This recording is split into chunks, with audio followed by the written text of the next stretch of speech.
Hi, this is Kyle Higgins, and you're listening to the Geekcast Radio Network.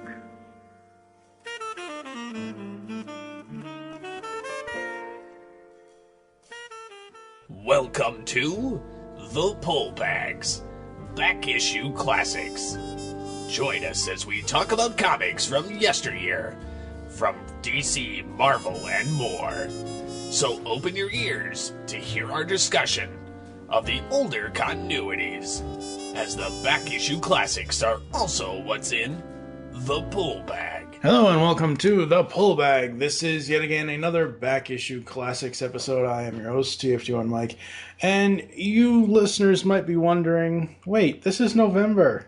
We're supposed to be punishing stuff. Yeah, well, sadly, Frank didn't rob any banks for me. So, I am joined by one half of the Punisher Body Count crew, Dane Lamont. Hello, sir. Hey, Mike. Glad to be on. Yes, and how many, just out of curiosity, because you're pretty much known for your Punisher podcast and your Punisher reading, how many other comics do you read besides anything to do with Punisher?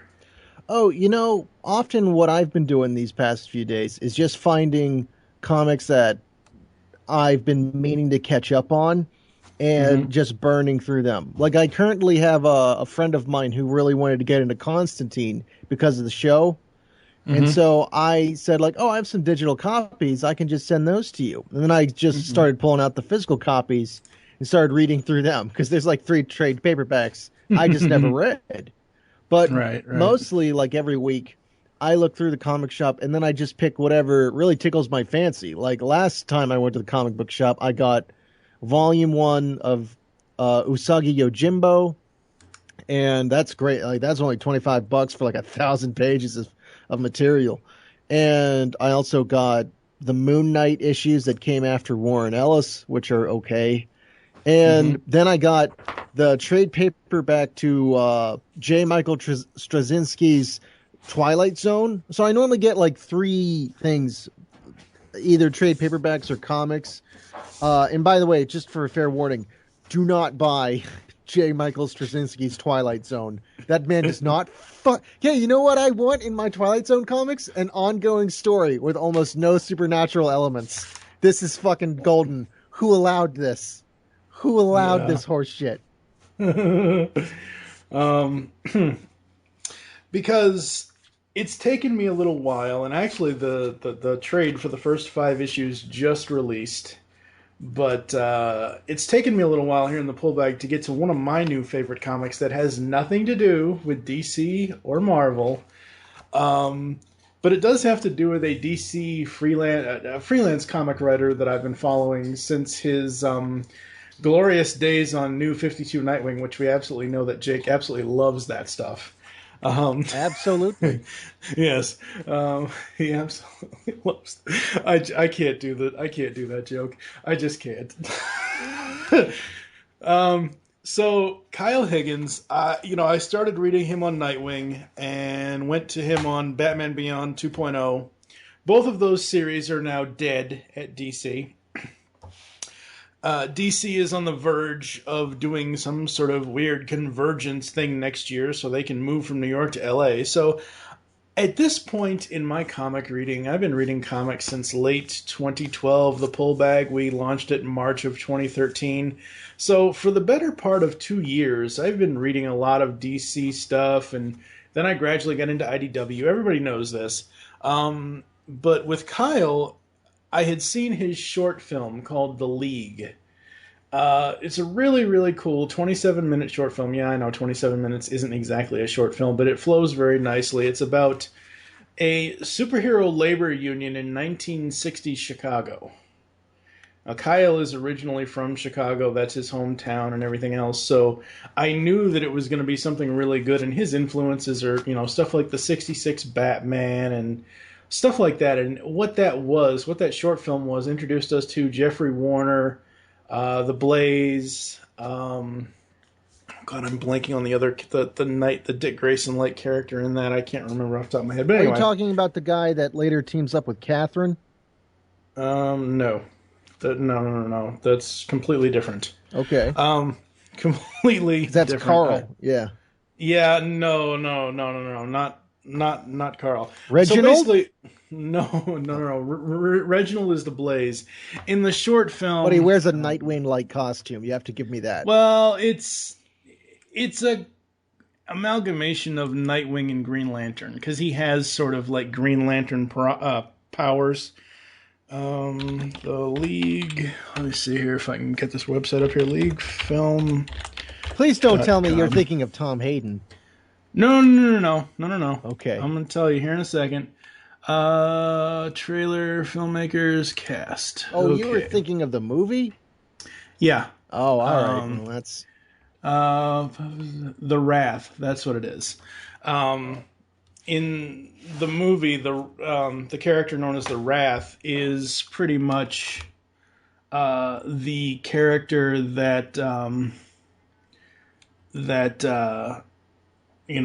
is the Nightwing Dick Grayson type of character. I believe. I could be wrong. I don't know. Anyway. So basically what we're talking about, ladies and gentlemen, is Image Comics' newest series called C.O.W.L, Chicago Organized Workers League. And as I said earlier, this is a comic about a what if there was a superhero labor union in 1960 Chicago. And Volume 1 has just released, collects the first 5 issues. It's by Kyle Higgins, Alex Siegel, and Rod Rice. Welcome to the Chicago Organized Workers League, the world's first superhero labor union. After World War II, Jeffrey Warner, the Grey Raven, Reginald Davis, the Blaze, and Paul Braddock Sparrow speared a campaign to bring heroes together in Chicago, striking a contract with the city and giving birth to the first organization of its kind. Now in 1962, Warner and Cowell face their fiercest foe yet, a disillusioned public. In taking down the last of the great villains, members of Cowell must prove their value to the world and to each other while staving off new threats from both inside and outside their offices. I love this. First of all, I watched The League and I was like, this is awesome. This is like what would a serious Batman 66 would have been like. You know? I just thought it was great. Was me telling you about this the first time you'd heard about it? honestly, yeah, and I'm glad you did. Like, I'm always a little bit wary of it's a superhero story with a twist. Like that's always a good way of getting me to like at least turn my head 90 degrees. So is there anything else I can be looking at or talking to right now? But this one really does sell its premise. And I think what it boils down to is first off, this is a big labor union. And they explain it's a lot like they're not mercenaries, but they're like a side version of the police, but not the police, like a side protection agency that leases out their services to Chicago. And like, what's great is they really do treat it like a labor union. Cause at one point where Jeffrey, the man that's in charge of Cal, he used to be not a superhero. He was never like powered in any type of way, but he was in WW2 and he got it, and he's a marksman and did some vigilanteing in his own time. There is one point where the mayor is getting tired of this contract they've had since the 40s and wants to basically hire out private heroes to deal with any superpowered threats that may deal with Chicago. One of the problems in the story that I really like is Jeffrey is actually losing leverage in these union talks because there aren't that many villains. Like after issue 1, the real supervillain counts are rather low, unless they're working for the mob or what have you. This is not like a villain of the week type deal. Oh no, not at all. Yeah, and that's the thing. And even like during the union talks, it's like, hey, we go through special workshops. We make sure everyone goes through a rigorous like initiation process. We do background checks. It's like, you can't just hire off these, you can't go private with this. Where's the regulations? Like that's, I just thought the language they used in the talks, the union talks, was so realistic. Like you could have easily replaced that with a teachers union, or you could have replaced that with the Ironworkers Guild, and it would have been the same thing. Absolutely. And I just want to let everybody know who is listening. This book is not for children. This book is for adult readers. This book is for people, like us who, may, I don't want to necessarily say are tired of the old trick ponies that the big two usually trot out. But if you want a fresh comic, if you want a comic that is going to twist your brain in every single panel, like there are several panels in here where I never saw what was coming. Seriously. So we opened the trade here. You didn't have a chance to pick up the trade, did you? What I did was this appearance of me has been a long time coming. So what happened was I got the first 3 issues in physical format, and then when I realized, oh man, I skipped out on the last 2, 4 and 5, and my closest comic shop's like an hour away. Oh, so, geez, that sucks. So on the day yesterday, what I did was I went to the Image website, and let's just really give major props to Image and how they sell their digital content, because often they'll make it 50 cents to $1 less than what the comic on sale would be. And then they give you your choice of formats. You want it as a PDF, you want it as a CBR, EPUB, take your pick, man. Enjoy. No DRM. I've never been a dissatisfied customer. And you know what? Like, you know what? Cal has this one good thing going for it, and it feels even bad to say because I checked. You can't torrent this comic because it's not that big. And that's good, because then you go to Image, and it's good enough that I wouldn't want to do that. I wouldn't want to pirate it. Oh, absolutely. And I'll say right now, thank God Image and IDW have joined Comixology, because Comixology announced, Comixology is the online digital, it's the main digital hub that I use.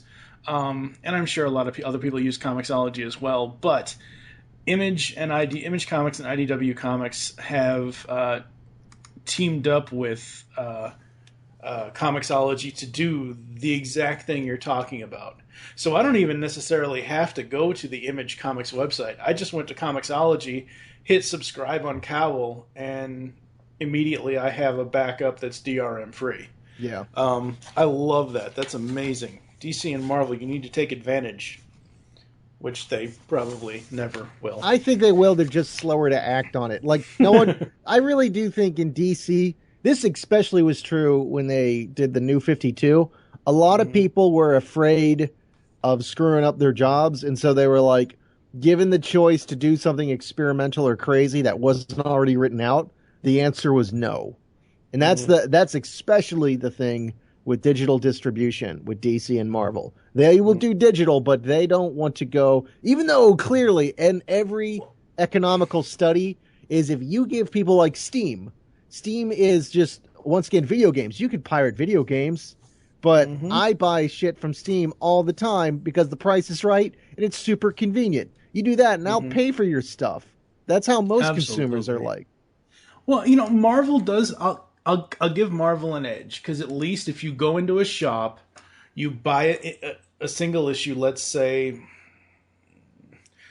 Amazing Spider-Man, New Amazing Spider, whatever the New Amazing Spider-Man, I think it's just called Amazing Spider-Man, or Iron Man, or whatever, Deadpool, or Death of Wolverine, whatever, Spider-Verse, whatever.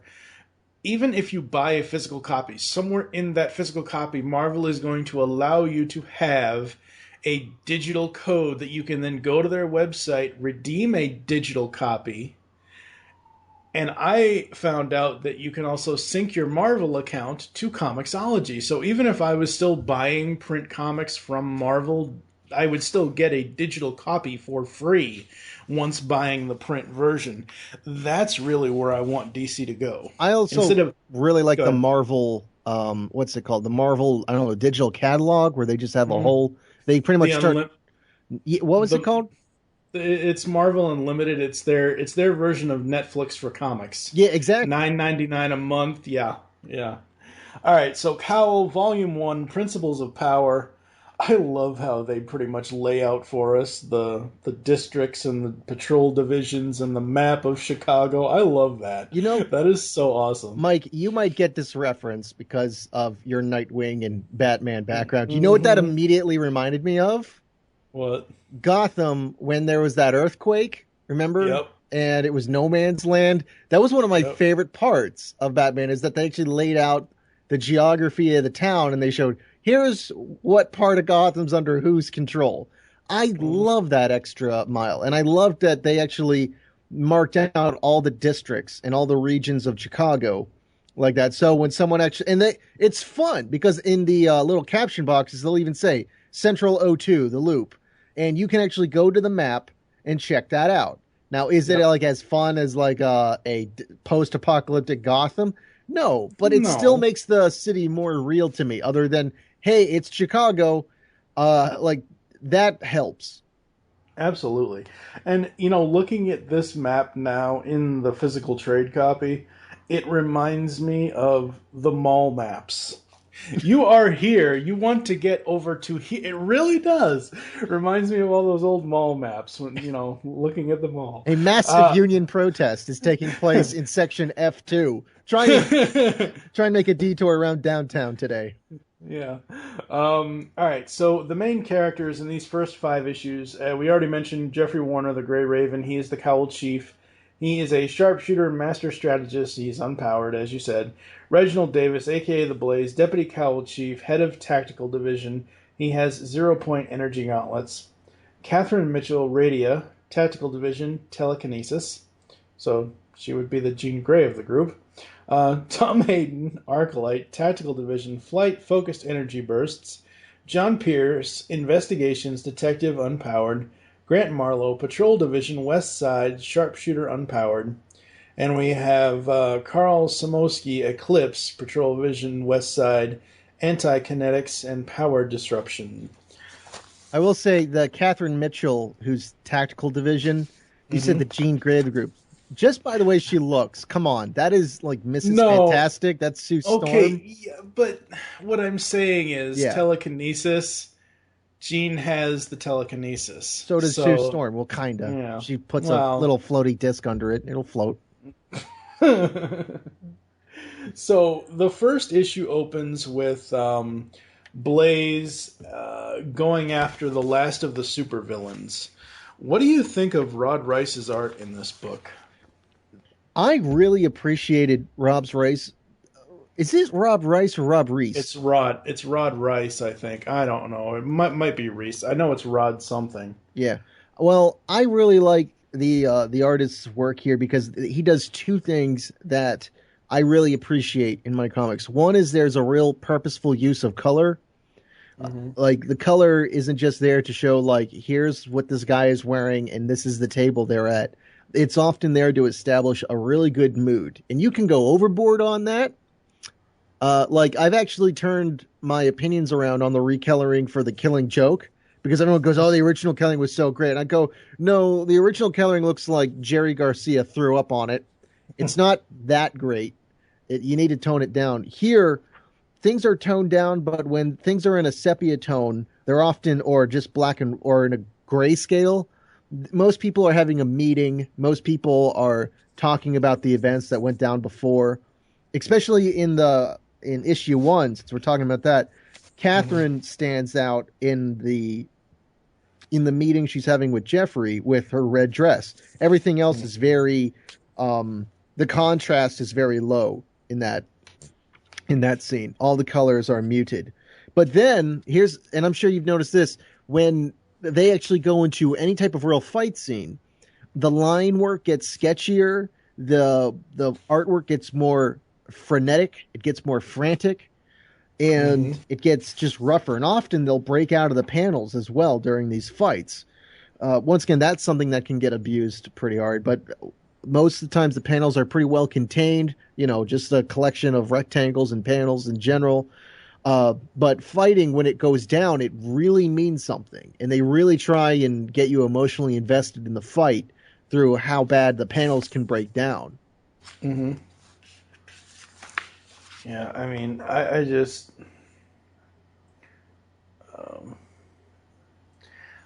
I just love this book because it opens with them going after one of the last supervillains, because that's the point of the book. They're opening with defeating the last of the supervillains, and that's where we set up with what you were saying earlier about now that the supervillains are gone, we now have to get into a political argument about is C.O.W.L still relevant to the city of Chicago and helping the city. I love the art. I mean, it's some of the best art I've ever seen.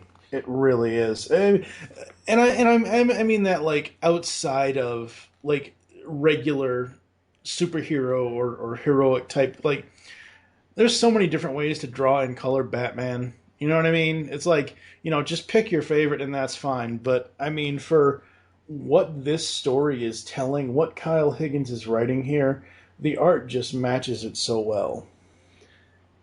I really agree with that, because the colors, like I said, they never truly go insane, and it's never really, I think a poor way to describe this story would be a bright and vibrant story about the world of superheroes in Chicago.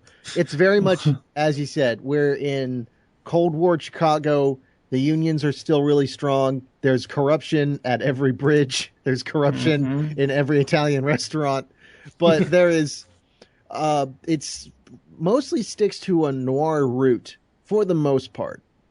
Yeah. But one thing I really like about the mood of this story is the characters. Like, it's whenever you try and make superheroes be realistic and gritty, it's very tempting to make everyone an asshole. And let's not kid ourselves. There's a fair amount of assholes here. But, yes. But there are people that are genuinely good, or people that are just like, hey, man, I'm in this because of my family.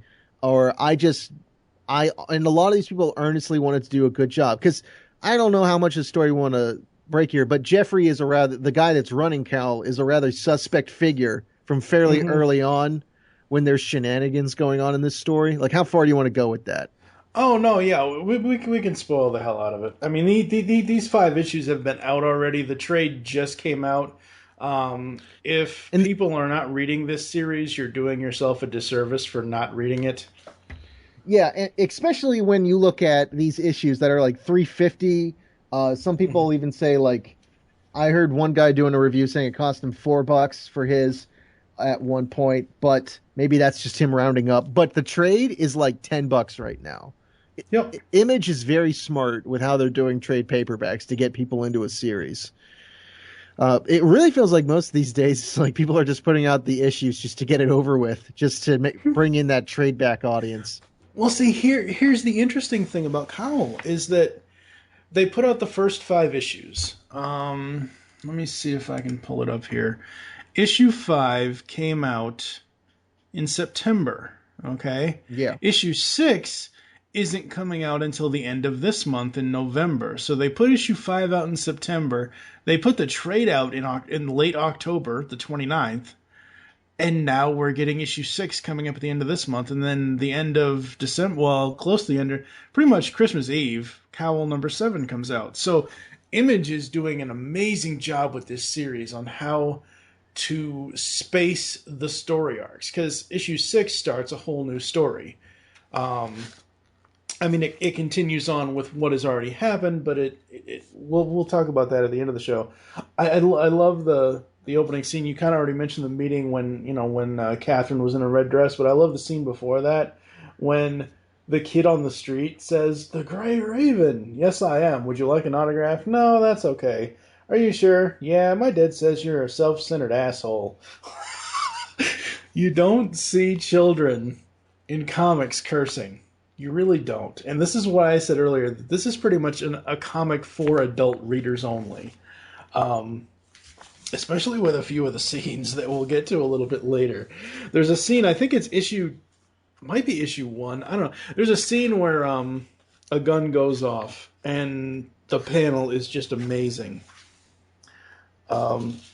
Is that in issue 2 with John Pierce? So. Yeah, I think so. Yeah, it's in issue 2.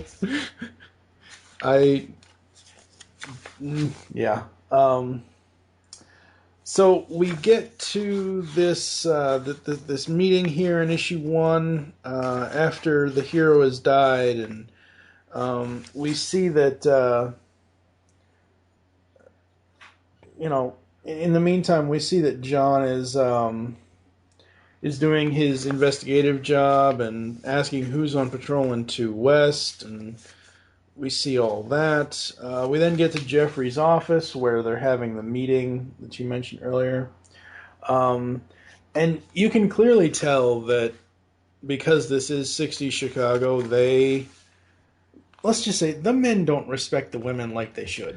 I'm really glad you're bringing this up, especially with the Catherine character. And there was also, Reginald Davis is a black man who's he's the deputy Cal chief and head of tactical. Like, people are represented, but they also are living in the 60s. But one thing I really liked about Catherine is, yes, she does get harassed. She has, the Mad Men treatment at her, basically at the office. And she is basically put out almost as a mascot for this whole union. Like, she goes and does photo shoots, is asked a lot of softball questions. But one thing I really like is that it's very easy to make a character be tortured and like, oh, don't you feel bad for this person? And then also like not have any real personality beyond that. There's a lot of writers that I've seen that just go like, look, you see, there was bad stuff happening. I go, yeah, but what's this person's story? What do they want out of life?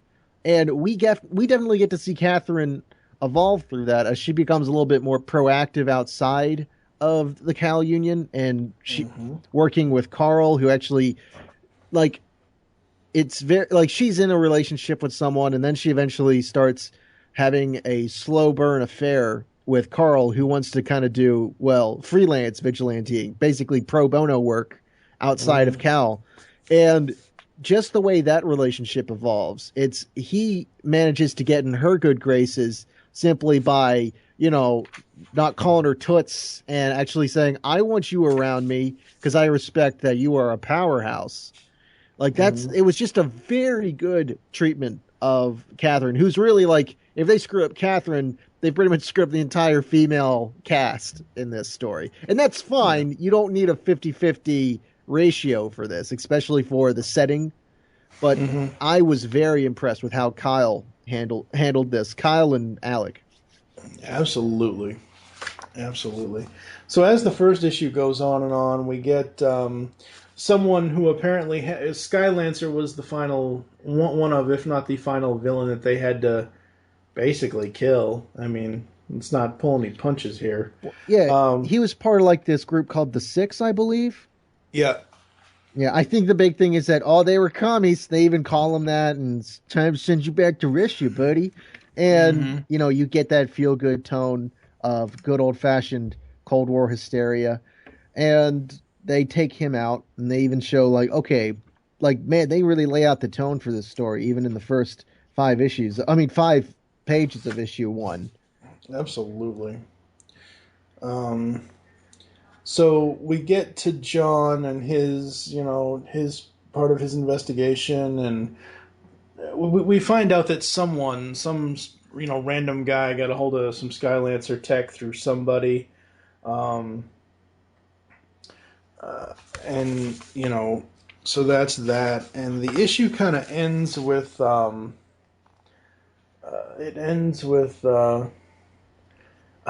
Jeffrey confronting.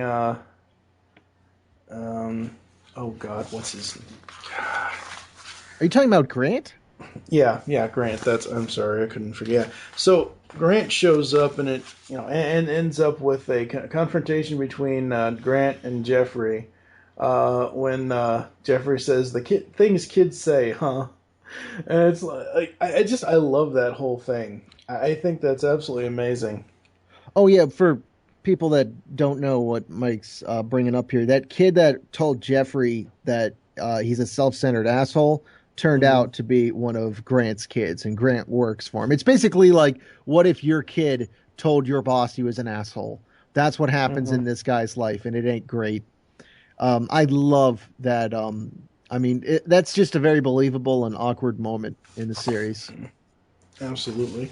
And also at the end of the last page, we have a newscast going on, and I love how Rice did the art for the newscast, where it's a TV bubble, but it doesn't actually look like a tele. It looks like a tele. You know what I mean? It's like it's an outline with the newscaster inside of it, and it has the writing. I absolutely love that. And one of his last questions is, "Will Cowell become irrelevant?" Don't hold your breath, says Jeffrey, and that's how we end the first issue. Overall, I think it was an impressive first issue. Yeah, like that's where I really started liking this. Where I started going, all right, so they're basically going to create. What I thought was going to happen was, all right, Jeffrey is going to create basically a false flag attack, where he's going to stage an attack on the people of Chicago to give more leverage to his union. But and I'm guessing you think the same thing, right? Yeah. But here's what bugs me is I feel like the timeline for this makes that a little bit suspect. And I'm not saying Jeffrey's completely innocent, but what we see from John Pierce's investigation, and I really like John Pierce because it basically answers the question of like, what if Stephen Strange was not powered and was just a cop on the edge? Because that's what John Pierce looks like, and it's great. And he's one of the guys that actually is trying to do his job, and past all the political bullshit. He's trying to do his job. And the thing is that that one villain's stuff goes missing. Then at the end of issue 3, he goes to that archive site outside of Chicago, and all their stuff is missing. And where'd all the weapons go or whatever. But you see, this was but then in the last issue where Jeffrey's talking to one of the mob bosses, it still has a few low-powered supervillains on his side. He says, like, listen, man, the villains need to come back. I kind of feel like there's stuff going on behind Jeffrey's back that even Jeffrey's not aware of. That's what I'm feeling anyway. Like, I'm certain that he's got, he's going to do what he's got to do for the Union, man. But I really do feel that Kyle and Alec are kind of setting us up for some curveballs here. So, issue 2, the main cover is Arcolite with some nice women sitting beside him on either end. Oh, you're talking about the front issue. Yeah, man, Yeah. that actually kind of surprised me because you could easily say, okay, they're wearing tassels, but I'm like, no, that's a silhouetted nip. And I'm sorry, but they don't even do that in Bond movies. Not most of them. Not most of them. Yeah. So issue 2 opens up... Damn, Image, you edgy. Hey, if they can have a series, which we will actually be, not you and I, but my buddy Jeremy Fine and I are going to be talking about next week here inside the Pull Bag. If Image Comics can have a series called Sex Criminals and everything that goes on with that sexually... Oh, that series is great. This is tame. This cover is tame compared to what the hell happens in Sex Criminals. Well, say what you will, but they always have that circle, that logo in the middle of the sexual act of the... Well, right. Yeah. No, they're very glib about it. Yeah. So the second issue opens with Grant and Eclipse, and Grant's kid in the car. And this is your standard kid doesn't want to talk to his dad. Hey, Dad, can I get out here? Which is like a block and a half away from the school because he doesn't want to be embarrassed. And well, why doesn't he want to be embarrassed? Because this really adds to the flavor of this. Because Grant is unpowered, and Grant works for C.O.W.L. And according to the kid, only superpowered beings should work for C.O.W.L. Yeah, I had the same issue with my dad when I was 6. I was like, God, Dad, why don't you have superpowers? This is so goddamn embarrassing. You own 2 businesses? Well, whatever. Right, Crimea River. Yeah. I love what he says to... I love the exchange between them. Hey, your dad's in C.O.W.L. All those kids are just jealous their dads aren't. At least you have powers. All he has are guns with rubber bullets. Definitely. It's, being a quote-unquote hero is kind of hard raising children, no matter what situation you're in. Yeah, it is kind of interesting. I think this is one of the few superhero comics that I've read recently that really use family as something more than a hostage or something to get shot at to make you feel bad.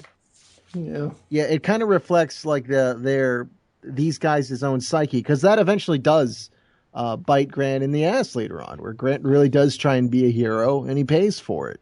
Yep. And I love the bottom of the next panel after the kid's gotten out of the car. Eclipse says, Grant, don't take this the wrong way, but your kid's kind of an asshole. That, you see, only friends can tell friends their kids are assholes. Absolutely. So we open the second chapter here after this opening act with let's see, with some guys, and it's Blaze going up against some guys and guns and military and all this and all that, and he's actually talking about I believe he's talking about World War II, isn't he? Well, yeah. Before they were C.O.W.L, they were Grey Raven and Blaze. They helped win the So this is a flashback to the war. I like that. I like seeing the origins a little bit sprinkled throughout. Well, I really like that because they pretty much say there was a lot of sketch. Like, I believe Jeffrey had almost a sidekick or partner character, and that he used the media. Like, they show this very early on in the series, where he used the media to cover up what happened to that guy, because it used to be like a trio. It was Sparrow, Blaze, and Grey Raven. Yeah, Sparrow was the quote unquote Robin of the group. Yeah, Sparrow is the guy that just gets blacked out in the X-Files copy. It's just, no, you don't need to know who this guy is. Like, even though he clearly was there, the guy does everything in his power to make Chicago forget about him, even during C.O.W.L's anniversary. Mm-hmm. So, like, that makes I love unresolved flashbacks. It's one of my favorite tropes. And like, hey, Mike, do you know how long this series will last, or does it have an end date in mind? As far as I know, from what I've heard from Kyle, is that it's ongoing. It obviously it's going to depend on sales and stuff like that. But as far as I know, they're planning to stay around for a few years. Wow, that really impresses me, because the way that this story is working, it really, to me, screams like a 12-issue maxi series. I mean, but what's nice is because it's you're basically, the characters are just the heads of their divisions. It's a union. Mm-hmm. It's more than just 5 guys and the girl they brought along. It's a union. There's a lot of people here, and sometimes you see them at the protests, sometimes you see them in the background, but there's obviously more going on in this town and in the union. So I guess they could continue it. But part of the thing is, with all the consequences of the story, some major characters that probably would have a pretty, like, I would watch entire series just based on John Pierce. I love that detective, but that ain't gonna really happen in this series. No, that ain't gonna happen. Poor Grant and poor John. They I forgot about Grant until 5 minutes ago when we started talking about him, so that probably doesn't speak too well to his character. But a lot of these people could definitely have their own side series, and I'd be interested in them. But man, to have this be an ongoing, I can't say I was expecting that. But then again, what I love about these first 5 issues is that they set up, like, if you're reading it in single issues, it's pretty much character by character. The 5 core members of C.O.W.L.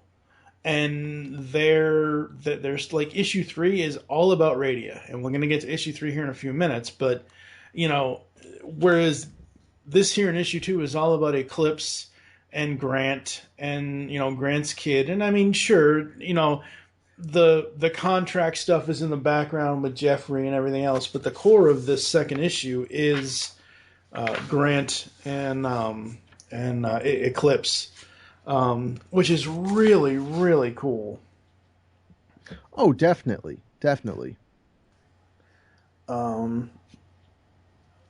You're talking about the conflict towards the end there? Yeah. Where Grant tries to be such a damn hero.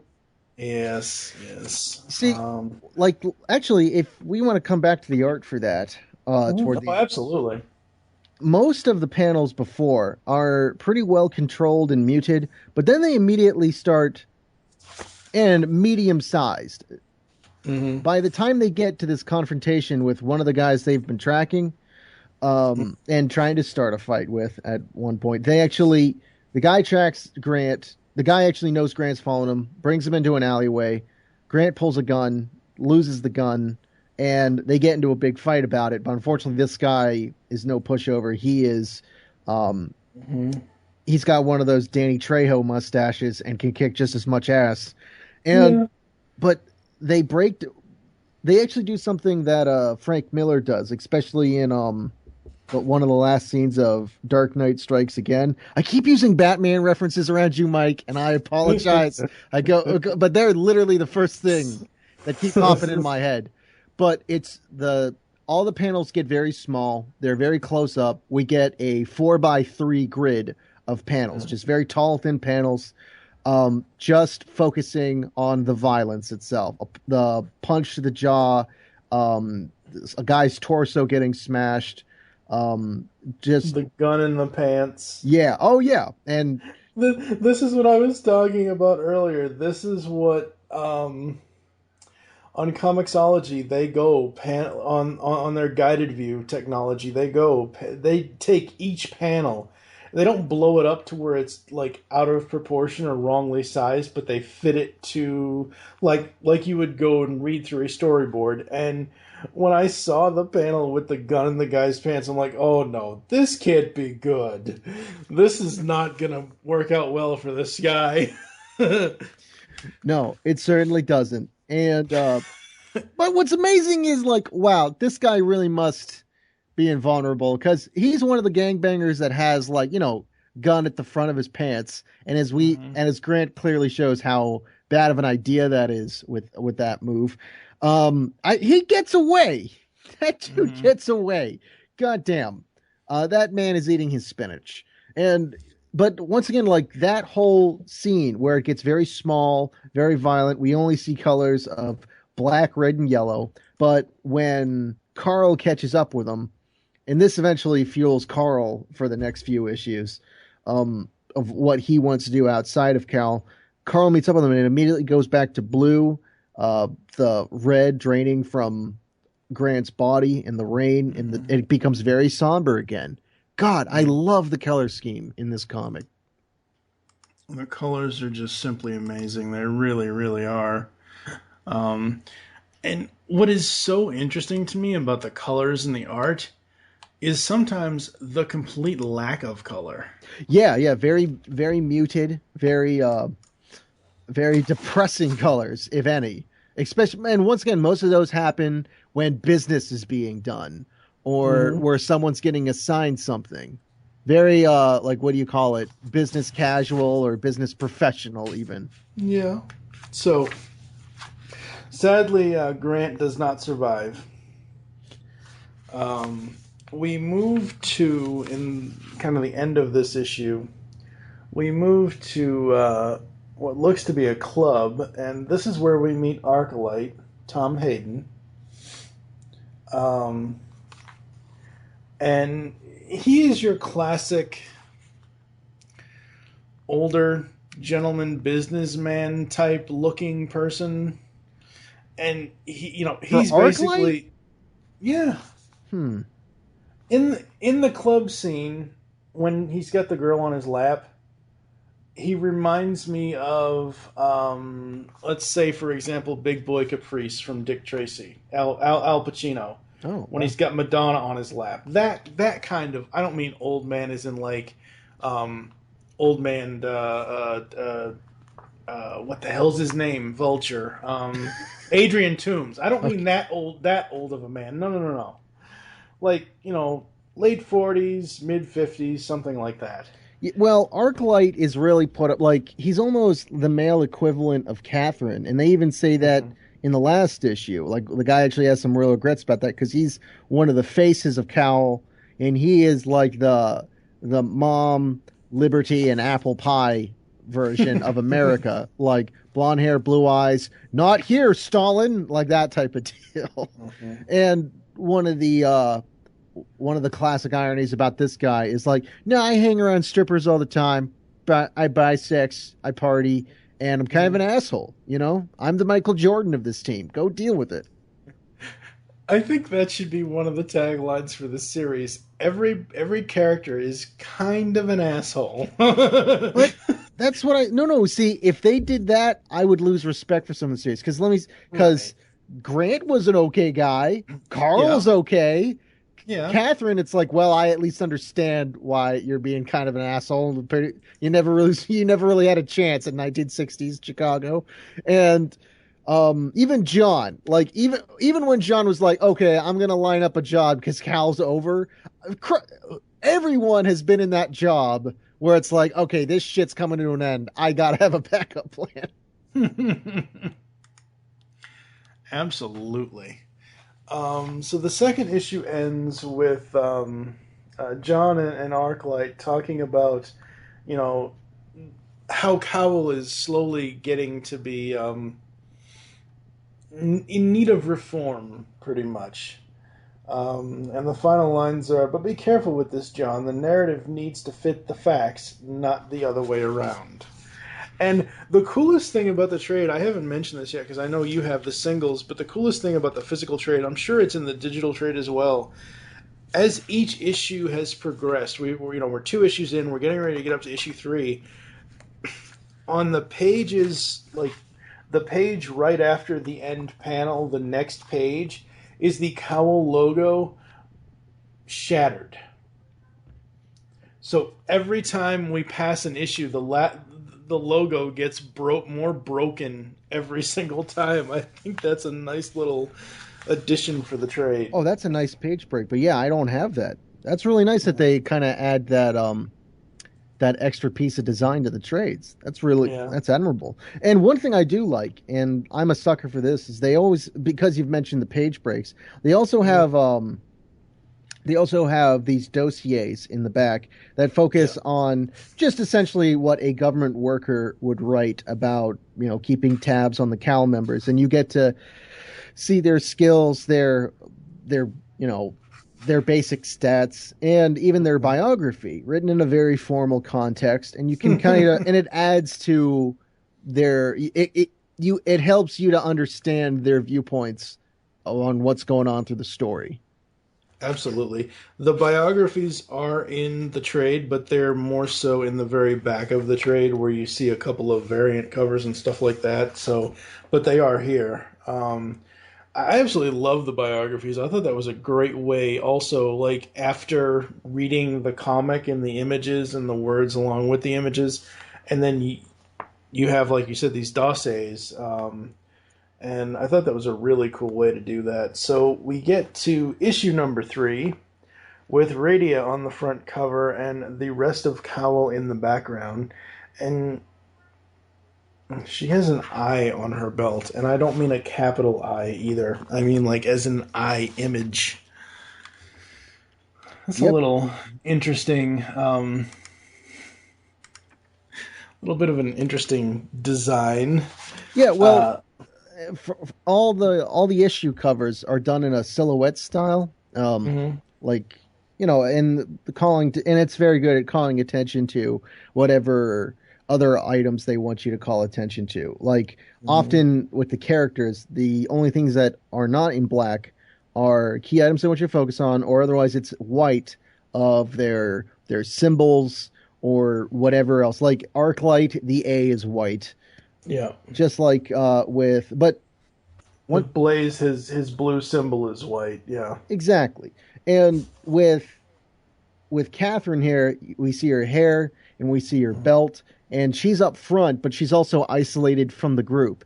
I feel that's a really good symbolism for what's going on in this story, where it really is the Catherine show. Yeah, like you said, it kind of has a rotating system of who they focus on in the story. Right. Absolutely. So this one opens up with Catherine and her boyfriend, I guess, at a club. Well, they're not going. If you're talking about issue 3, they're going to Comiskey Park. That's a very well-known baseball stadium in Oh yeah, that's right. They're at the baseball stadium. That's right. Yeah. yeah. Yeah, Comiskey Park. And this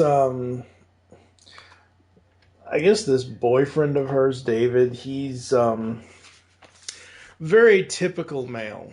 What is his, like, what job does he have? I couldn't remember. I think he's just there, honestly. I think he's just, someone to put in as a love interest for her.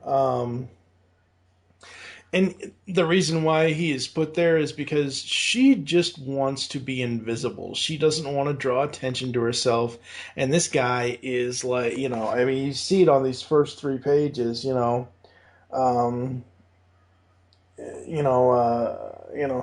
David says, "You guys want an autograph?" She's like, "David, it'll only take a second. That would be great." And she signs the baseball. Like, I'm not knocking Kyle's story writing or Alec's story writing or Rod's art, but yeah, a superhero signing a baseball, like, well, why not? It's what you have on hand. People have baseballs. I know, but it just doesn't. I don't know. It just doesn't add up for me. So then we go on further, and the guy asks, "Oh, can we get a picture?" And basically, it's showing how David wants to basically exploit Catherine as a woman, which kind of sucks, honestly. Yeah, it ain't great. And that's pretty much the setup to the story. We also have in this story, this is where the contract talks start. Yeah, this is where it's so weird that something as dry as union contract negotiations, they're actually one of my favorite parts of these 5 issues. Absolutely. And it really did start with issue 3 here when they do enter negotiations, and it's day 28 of all of it. And we see Jeffrey and the mayor and all the mayor's staff there. And it's great because at one point they actually have, is it Pierce reading it? That's what John, Reginald. Oh, I'm sorry. No, Reginald's there, is there. And he's reading the part that eventually really starts the shit in Chicago, which is, there's a section in the contract called Article 6. And the mayor even says, like, we probably don't want to focus on that. And Jeffrey focuses on it. And through all this legalese, it's basically saying, we can hire people outside of the union if we want, if there's a emergency situation. But they never define what emergency situation is. So it could be any time. Yeah. That's how it starts. Slippery slope. Yeah, exactly. And this whole scene, you mentioned, Reginald asks, is anyone going to talk about Article 6? And Warner says, go ahead and read it, Reginald. And he does. And the mayor says, oh, it's new language. And Jeffrey's like, it's bullshit. And then we have a nice pinup shot of Radia.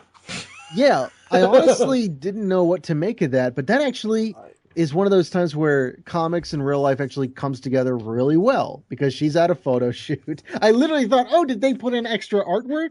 No. Got to fill up them page counts? No. But this is her photo shoot. And it's going pretty well. Until we get to the interview part of this, and they say, if you're in a hurry, we can start with you, Mr. Hayden. It'll mostly be about Skylancer fight. And Radia's like, I can weigh in on that. And the guy's like, no, that's okay, honey. We'll just stick with the simple topics. Play to your strengths. And this is like the last straw for Radia. She is ready to go off on somebody. Yeah, and once again, like it's great that they include her dossier toward the back here, because you actually realize, because it's very easy. I literally, in the beginning, I was thinking, because in the first issue, they kind of want you to feel a certain way about Radia because they strongly hint that she slept with Jeffrey at one point, maybe to get something she wants, and you go, okay, she's a bimbo, she's on the team, and she's just going to be at the whim of other people. And regardless of that, like, you read her backstory, and you actually go like, no, she actually came from her mother was a very creative person. She when she was 7 years old, her telekinesis started showing up for whatever reason. And she went to college, to Seattle University for political science. Like, she had hopes and dreams at one point, and none of it worked out. And this is the only thing that could work out for her in her situation. Just becoming a superhero, and becoming part of C.O.W.L. You have telekinesis, and you're not very good at hiding it. So this is what's going to happen. So she's, even though she doesn't show it necessarily or talk about it, you can definitely tell from what happens after the photo shoot that she has been quietly having a stiff upper lip and dealing with it, like the old British way. But she's getting tired of that. Oh, absolutely. Like I said, she looks like she's ready to just punch a guy. So there's that. And so after this, she goes back to... She goes to some place. I think this is the scene of the crime. Well, or Skylancer's loft or something like that. She goes there, and we see Carl. Eclipse is there as well. And they have a scene. I think that's her studio, and that is... Yeah, that's Grant. It can't be Grant.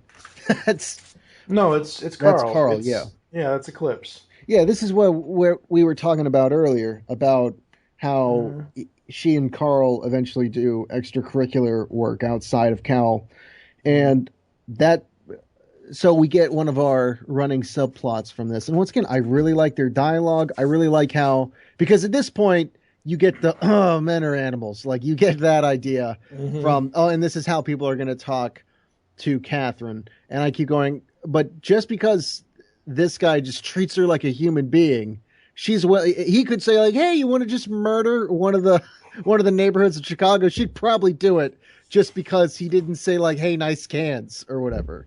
Yeah, exactly. So we head back to, Central 01 near the north side, C.O.W.L headquarters, and we see John Pierce and his investigation going on, and we see him talking with one of the professors, I believe. Let's see. One of the... So many heroes, so many specific needs. Tell me about it. This week alone, I worked on 3 new costumes to retrofit one of the patrol cars, and I still have to tune Blaze's gauntlets. So if you need something, John, no, I wouldn't want to burden you. I'm just trying to get a feel for how things work in other departments. So John is like really going the undercover method here.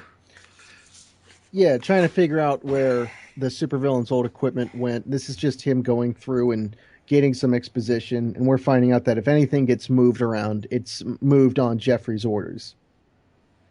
Yeah. And then we go back to Carl and Radia, and they go into this, they're at South 08 Washington Park. Sorry, sir, but we're closed. Great, so we can sit anywhere. I love this. Well, I think what you're highlighting here is how... I guess this goes back to that noir angle we were talking about. And this really isn't like a hard-boiled noir like Sin City. Not at all. No. Like, no one's getting impaled and still walking around talking about broads or whatever. But what we do get is very snappy dialogue that doesn't sound unnatural. Like, sometimes I read certain comics and go, no one's that quick-witted, unless that's your whole thing. But with Carl being a smartass and just being raised in the tough part of Chicago, it makes sense that his own language is aggressive, and he's able to, hit back verbally as well as physically. A lot of people, everyone's speech feels like real middle America, Chicago people, and that just adds to the realism of the story. Mm-hmm. Absolutely. So we go on and on and on, and the boss, we see this happening again. The boss says, "Sorry about the language, sweetie. Why don't I have my boys deal with your friend here, and you and I can talk in private? What do you say? Why does everyone think they can touch me?" Oh, man. And then Radia just pretty much goes off. Like, this is her she's past her boiling point at this point. And they basically go on to say, "You're done running free. Every extortion ring, every racket, every superpowered jackass with a bad mustache is now a target." And I just love that.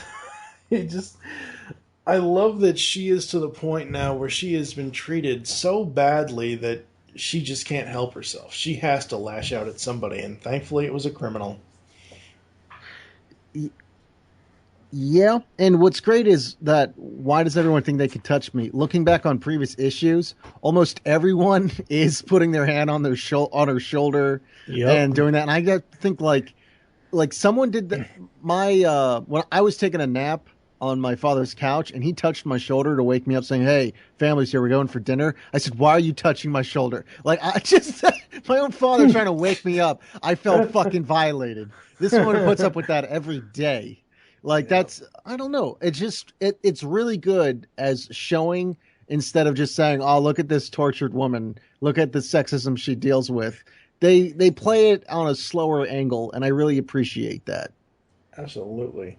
So after this, she says, "This isn't a warning, Camden. It's a threat. Get the fuck out of Chicago."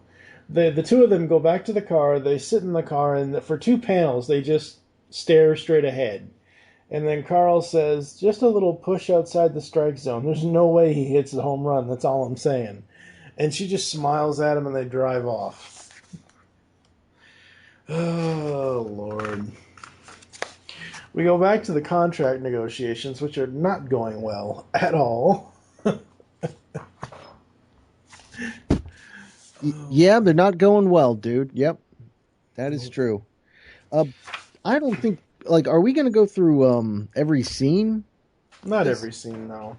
Yeah, because that's a real breakdown. I don't know if I can squeeze analysis out of every scene. The issue ends with John continuing his investigation, and he goes to the warehouse that the guy sent him to, and there's nothing there. It's all been moved. Yeah, man. I mean, that's where they bring in the da-da, that kind of music. It's so twists and turns in Chicago, in the Windy City. Where does the corruption begin? Where does it end? Tune in next time to find out. Will John Pierce find the hidden artifacts? Will Grant finally come back to life? Not likely. His child's growing up an orphan. Maybe he'll have better luck as Batman. All this and more. Yes. So the 4th issue opens up. 4th issue's cover is Blaze against an orange background. It's an interesting cover. Out of the covers so far, I prefer issues 2 and 3 at this point for the covers.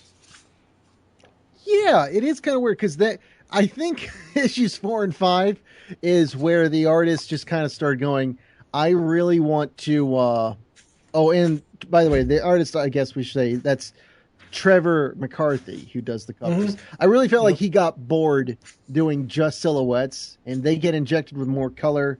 They get injected with more experimental designs, especially with issue 5, where the silhouette is made up of puzzle pieces. Mm-hmm. And that's great, because that's definitely good for John's character. But, yeah, you could definitely tell, I think he was just starting to get a bit bored.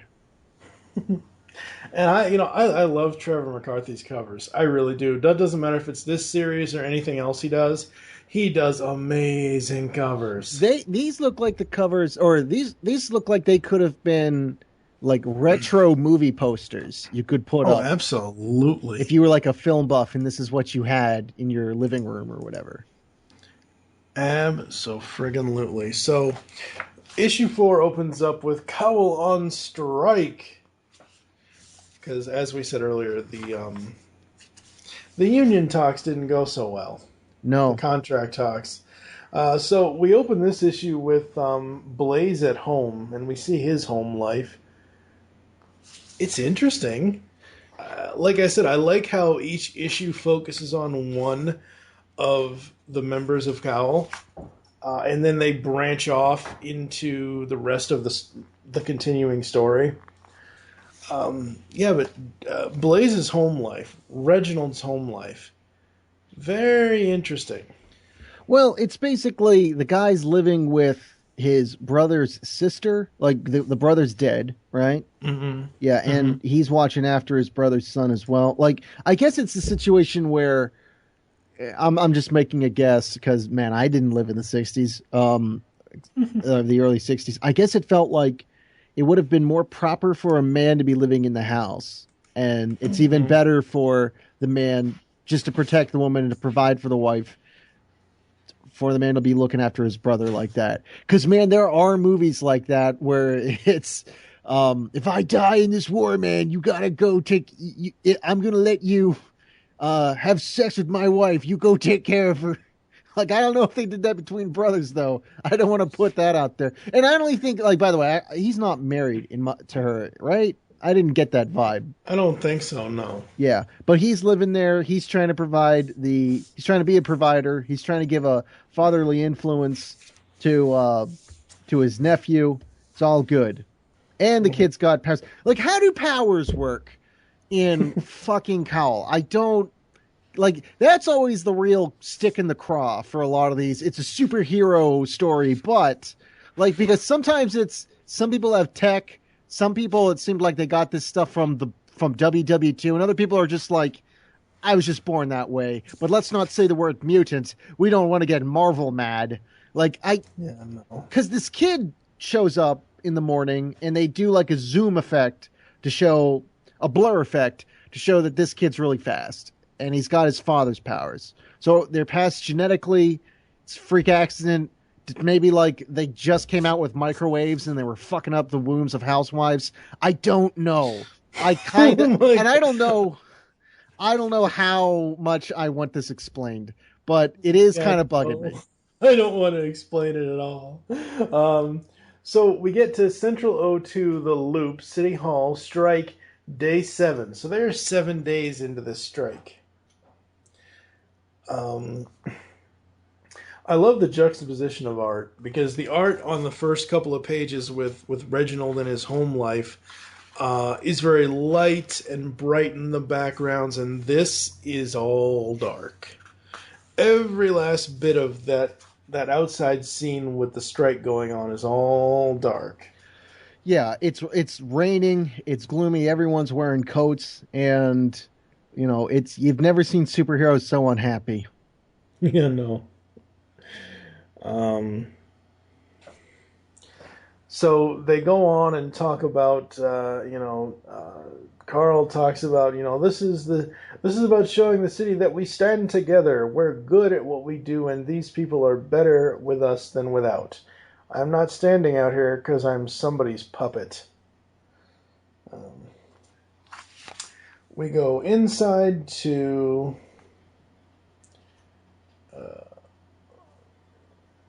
Wait. Oh no, this isn't Warner's office. This is where are we? Okay, that's what bothered me. It's when Pierce comes and Pierce gets a call and says you're needed. And that's right. We're at Tom's, yeah. Yeah, and he says like this, holy hell, Tom, like this scene was weird to me because Tom runs into Arclight. He runs into, what was his name? John Hayden? What was his first name? Arclight. No, Tom Hayden is Arclight. Tom. That's right. I thought his name was John. Sorry, no. John Pierce is the investigator guy. So he walks into Tom's bachelor pad, and like any hard partying male, he has a stripper tied up to a chair and a pimp bleeding. I mean, who hasn't had that kind of Friday night? But Pierce is kind of sent to take care of it. So wait, I'm guessing Jeffrey was aware of this and he sent Pierce to clean it up. Is that what happened? I assume so, yes. Yeah. And this is a common thing, and Pierce is, I guess, the reluctant cleanup man for this type of deal, because they were running, the strip club was realizing they could probably squeeze money from ArcLight given the situation, like blackmail. I'm not even sure how that got resolved. I don't think they really show up beyond Pierce just beating the shit out of Tom. Mm-hmm. Yeah, not really. So we go back to Jeffrey and John, and Jeffrey says off camera, he says, "You know we're on strike, right? Heard the rumor. I'm surprised you're in here. I just had a few things to file before I head down the line." So they talk back and forth. Jeffrey mentions that someone has been selling off C.O.W.L designs. Skylancer wasn't trying to kill Alderman Lowe that night. It was a meet. So they talk about that, and we see the blackmail that he has, and this goes back and forth for a while. We then get down to, where are we here? South 07 Kenwood. So we're down there. They're looking for Macaulay. Always looking for Kevin McAllister. Don't they know he's home alone? That's right. Or playing Richie Rich past his age range. Lord. Remember that movie? Yes, I remember that fucking movie. Yeah, like that's so weird. Like that movie would never get made because that's literally rich kid first world problems. Like that's who. Like, do they still make Richie Rich comics? I would think so. Like alongside Casper and everything. Man, what happened to? I don't know. That'd be amazing if he did. But let's see. Yeah, they're going after the guy that killed Grant in issue 2, and they actually go get their sweet, sweet justice. And holy shit, they just decided, like, we gotta go undercover. We can't dress up as superheroes. Let's just go as Gimps. Let's just go full black spandex, cover some holes open up some holes in our eyes and mouth.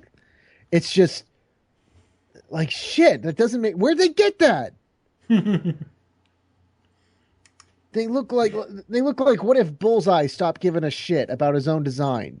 He just like goes, I don't want to pay for the extra color. All black. Yep, absolutely.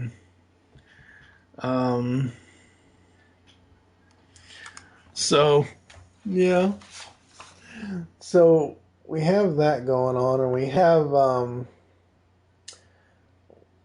have this guy saying, "You think you can hurt me? Nothing gets through this." Hey, is that an energy power? That's an energy power, right? The fuck? I love that whole move. It's just amazing. Because it's basically Radia going undercover in a ski mask of all things. She basically looks like a damn criminal. Yeah. It's just... they just had trash bags half off in the Windy City, and so that's what they made do with. And they break up, and they actually finally vindicate Grant's death, going after the guy, beating the shit out of him, which is kind of funny because they beat the shit out of him and then just kind of walk away. Like, what happened? They basically say, like, leave. Like, this man murdered someone. I mean, Catherine wrecks him pretty hard. She literally uses telekinesis to, like, ram dice through the guy's arms. Like, that guy's probably lost use of his limbs at this point. You can't get back that kind of bone. But she just says, "Hey man, you better leave town and start writing with your toes." I don't know. Like, did you call the police? Did you do anything? Yeah, absolutely. God damn, that guy's never going to be able to lift another deep dish pizza slice in his mouth again. That's like fucking torture in Chicago.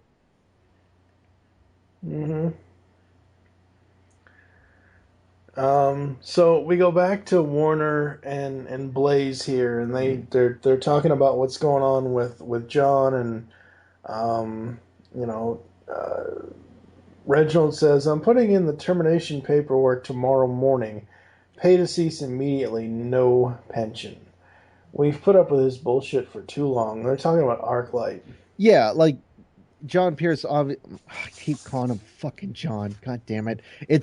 No, it is John. John Pierce. No, God damn it! I'm talking about Reginald Davis. Sorry, Reginald Davis. Yes. When I was saying Pierce, I always meant for the past 10 minutes, I meant Reginald Davis, the guy that plays Blaze. He's the one that's been cleaning up Arclight's messes, and he just says, like, we should fire him. It's the right thing to do. Like, really, Reginald is the moral center of this series. Like, he's the guy that is trying to have his family, just wants to work his job.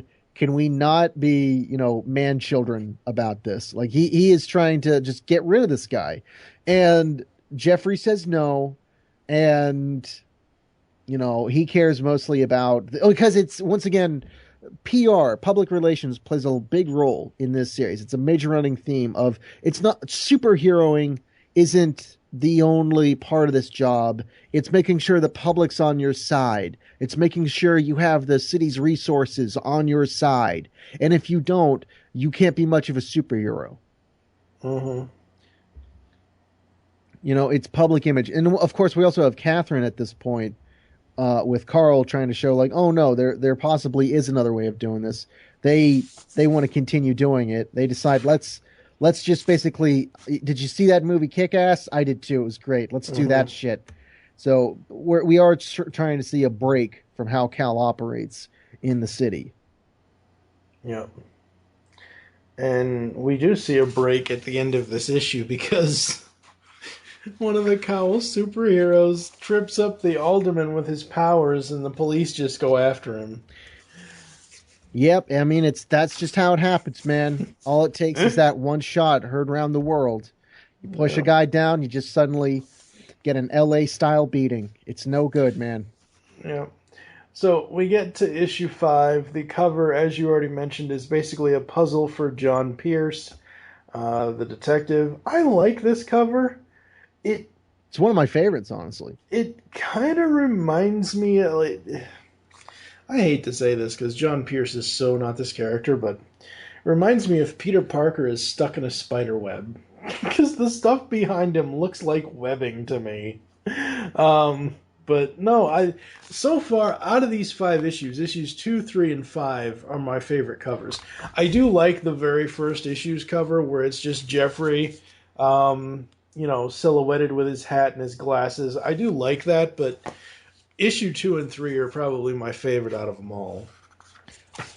I agree. They did a very good job on issue number 1, but as much as I was saying, like, oh yeah, this artist clearly got bored or whatever, he is improving with every issue. Oh, absolutely.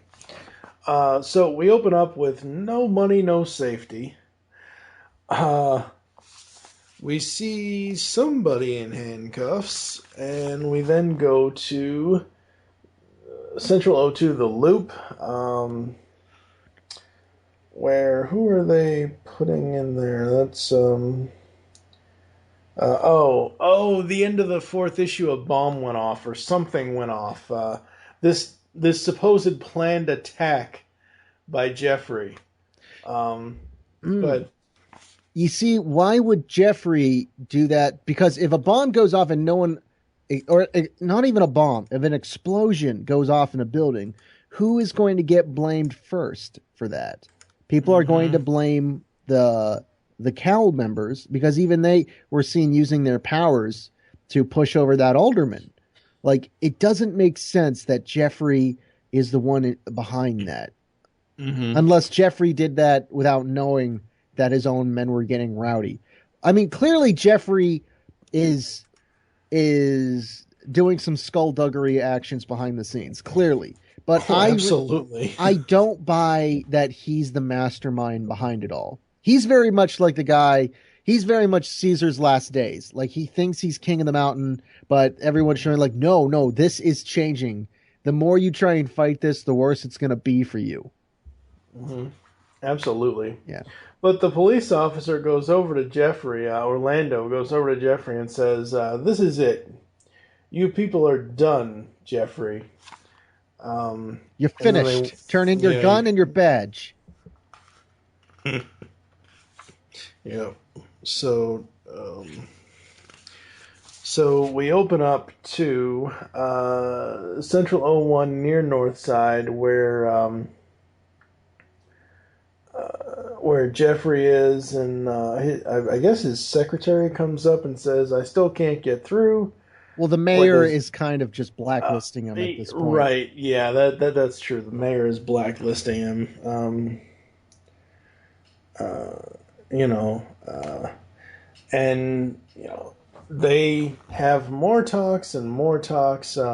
Jeffrey's lawyers come and they break the bad news. I'm sorry, they've hired the Great Lakes Avengers. They're working for pennies on the dollar. You've been replaced. Mm-hmm. Yeah. It's all Big Bertha and Doorman from this point on. And then for some odd reason, he brings up the school board contracts are up next year. Yeah. Wait. Well, that's how union federations work.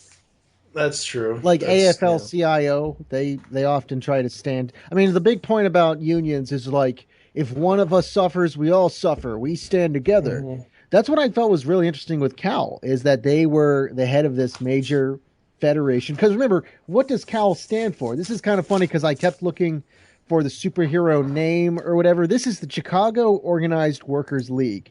So I thought, well, wait, are these guys really the work? Like, that's something you would have named for the people that are like working the subway or laying down some pipes. But to me, that's the name of the group of like all the unions together. And C.O.W.L is just the most exciting version of that. Like if C.O.W.L does well, all the unions do well. Absolutely. And if C.O.W.L suffers, all the other unions are going to suffer. It's like a giant Three Musketeer organization, all for one for all. Yeah. Till one of them blows up a building, then it's like, geez, dude, I'm not losing my pension over this. Yep, exactly. So let's see here. We go to we go back to Tom. No, this is Jeffrey and his little reporter dude, his biographer, because that was something we didn't mention earlier. They were talking about the celebration of C.O.W.L, and he's like, do we really have to mention Sparrow? Well, he was there. He was part of it. Yeah, but why do we have to keep reminding people of it and everything else? So that's who these two guys are. It's Jeffrey and his little dictator or diction taker, I guess you could say. We then go to John. He's doing more of his investigation. And, we see Jeffrey down in the locker rooms. Wait, no, that's not Tim. Jeffrey. No, it's Tim. He's Arclight, and he is basically, Tom and Pierce are going to be leaving the group. They're going to be leaving C.O.W.L. Right. They're like the rats on the sinking ship. Mostly Pierce believes C.O.W.L is gone corrupt. Jeffrey's definitely behind it, and he's going to try and release it to the media, and hopefully that'll give John Pierce enough press that'll get him to the police. And Arclight is still like, well, maybe I'll join the military, even though I've hated that in the past. But they both just realize C.O.W.L's done for in its current form. Yep. But this is what's kind of nice, because this is one of the big twists in it. Because Arclight, many of these characters, even the jerks, have layers. Arclight, as we've seen before, is, okay, he looks like the pretty boy leader guy, but he's actually a jerk, and he parties and is basically living the Charlie Sheen lifestyle behind the scenes, and people have to clean up his messes. Mm-hmm.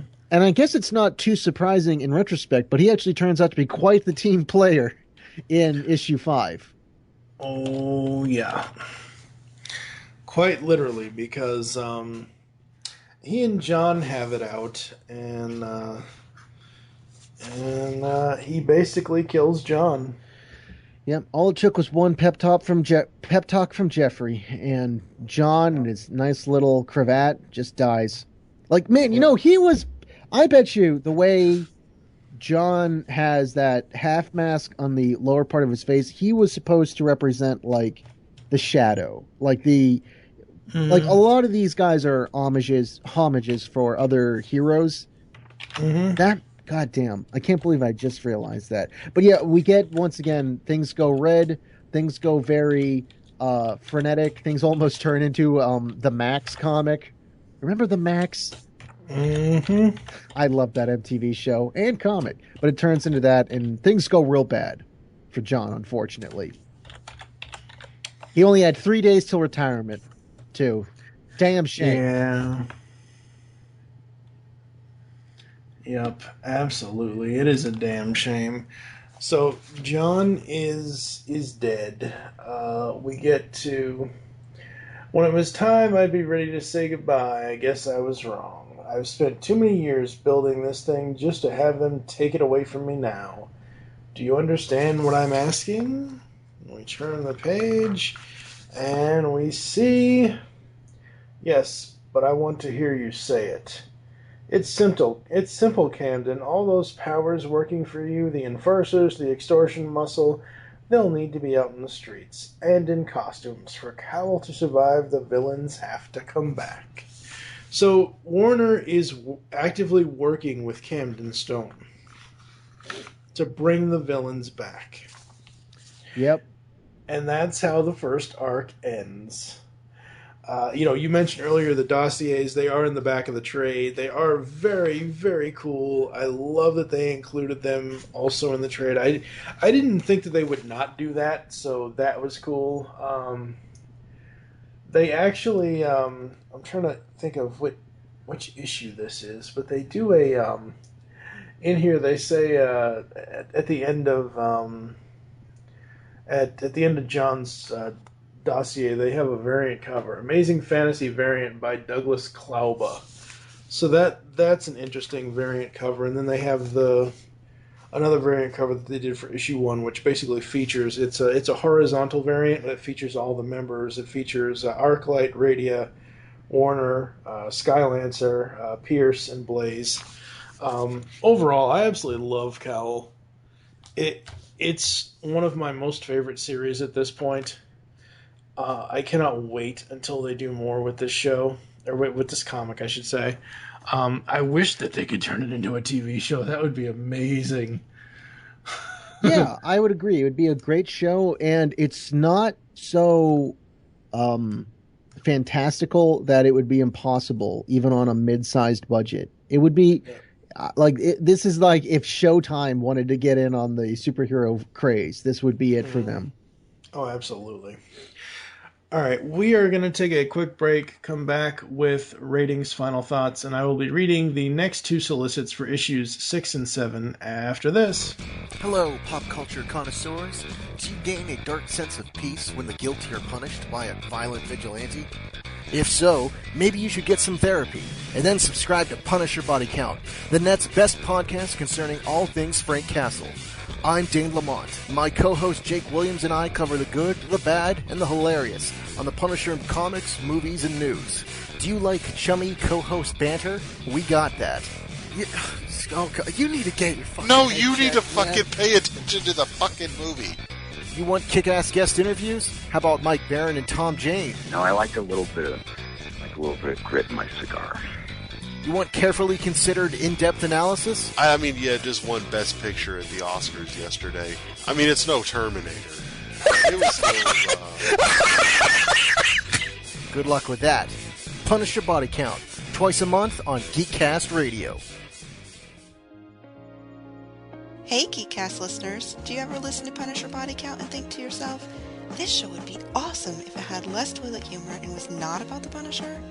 If so, join me, Emily Williams, as I class up the Punisher guys on Dane and Jake Get Classy. We're like the Oprah Book Club of comics.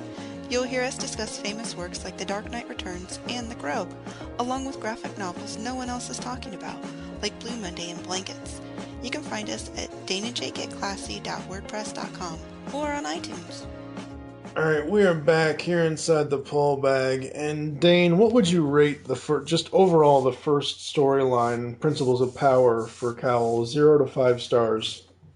You know, it is one of the most solid series I have seen. The only thing that I would warn people about is that it's not exciting in the normal sense of comic books that we're kind of used to.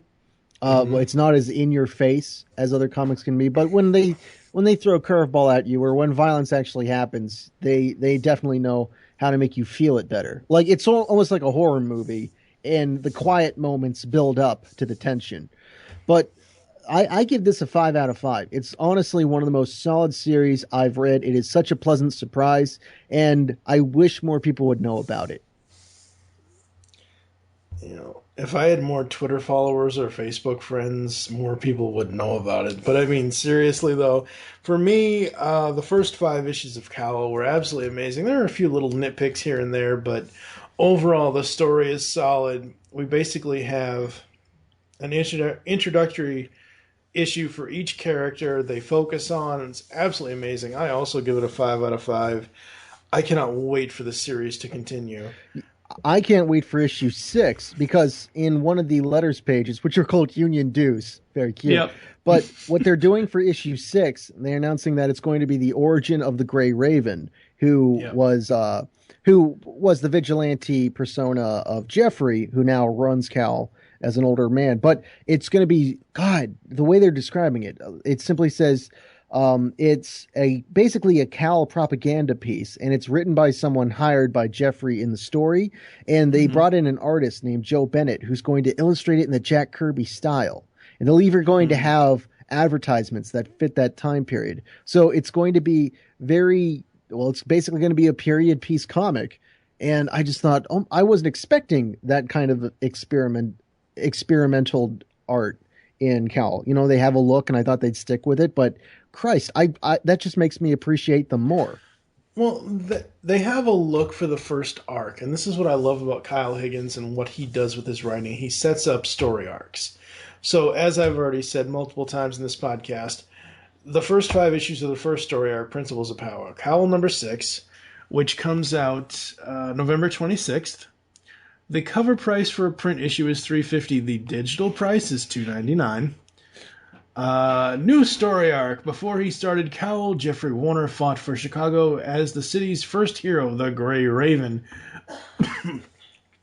But what started him down the path of crime fighting witnessed the origin of Chicago's superheroes, the war years, and the formation of C.O.W.L, as told in the sellout issue written by C.O.W.L reporter and comic book writer Randall Winters. I can't wait for this second issue, or this the 6th issue overall, but this next arc. I absolutely can't wait. For C.O.W.L number 7, we go back to the main team. Kyle, Alec, Rod, and Trevor McCarthy on cover. Cover price $3.50 for print, digital $2.99. The times they are a-changin'. After the shocking murder of a C.O.W.L hero, members of the organization must put aside their differences in order to find the killer before Detective Evelyn Frost and the Chicago police do. And that'll be out Christmas Eve, 2014. God bless us, everyone. Yeah, I know, right? I have nothing but good things to say about this series. It is absolutely amazing. Like I said, I have a few nitpicks here and there, but still, you know, that everything is going to have, nitpicks here and there on it. So, absolutely love it. I cannot wait until the next. I'm wondering how many issues they're going to collect for the next story in the next trade. That's really what I'm wondering. If it's issue 6 through 10 or 6 through 11 or whatever, I don't know. I just cannot wait. And I do read this singly. I did write written reviews for GeekCastRadio.com for the first, I think, 3 issues. I don't know if I'll continue. I have not written one for 4 or 5, so now that we're doing this here in the pull bag, I don't think I'll go back and do written reviews for it. But absolutely love it. Cannot wait for us to do it again. It was a fun journey reading through this first storyline. Where can the people interact with you online, sir? Well, you can visit our website at punishyourbodycount.com. That's a great place for us to, well, essentially, it's the archive of the show. You can also subscribe to Punish Your Body Count through iTunes or through various apps on your Android phone. And we're also on Stitcher. And you can also join us on our Facebook fan page. Just type in Punish Your Body Count on Facebook. We have over 300 members, and it's always growing. We're going to be running let's see here. Let me try and run through my plugs here. We're going to be running a contest for Christmas. It's our annual charity drive for the American Cancer Society. We'll be giving out more information on that as November progresses. We're also accepting your fan fiction and fan art for the Punisher as Jake and I go over the good, the bad, and the ugly of all the fan artwork done in the name of the Punisher. So that's going to be a fun Christmas episode. Who was it? There was somebody on your all's Facebook book group that asked about something. Where is it? Your friend and mine, Frank Saladay, special episode request. I would love to hear an episode focused on the women of the Punisher. I think you guys ought to do that for January. Yeah. Oh, we're actually planning on that for a Valentine's Day episode. Good. That would be awesome. That was a super fan, Arch Stanton, and we definitely want to do that. We've covered female side characters before, but they've kind of just been because they were part of the story. We'd really like to show a spotlight on all the strong, independent women of the Punisher franchise. So we're looking forward to that. Absolutely. All right, folks. Coming up next time, as I said earlier, Jeremy Fine and I are going to be covering another Image comic series, the first 5 issues of the award-winning series by Matt Fraction, Sex Criminals. So be warned, that episode is not safe for anything. It's not safe for children. It's not safe for work. You should listen to it in the bathroom in your own time. In the bathroom. That's a good place. Well, it's a book about sex, ladies and gentlemen, and not all of us are sexual extroverts. So some people might want to, hide the fact that they're listening to that podcast. Listen to the podcast away from the eyes of God. That's the only thing you can do. Well, since he's everywhere, it'd be a little hard to do. Not if you don't look up. That's where heaven is, Mike. God, it's like you never went to Sunday school. No, I did. Oh boy. All right, so that's what's coming up next in the pull bag. We will see you next week for Sex Criminals. Make your great escape into comics, and we will catch you next time. You've just heard the latest episode of the Pull Bag, the GCRN's comic review and discussion podcast. There are several ways to get in touch with us and leave feedback for the show. You can visit the website, geekcastradio.com, where you can comment on the episode and all of our different podcasts. You can rate our show on iTunes. Be sure to leave us feedback. Call the voicemail line, 502-526-5821. Please remember to tell us the show you are leaving the message for, and your name. Become a fan of us on Facebook by searching Geekcast Radio Network. Send us an email feedback at geekcastradio.com. Follow us on Twitter at GeekCastRadio. So until next time, make your great escape into comics and unleash the geek in you.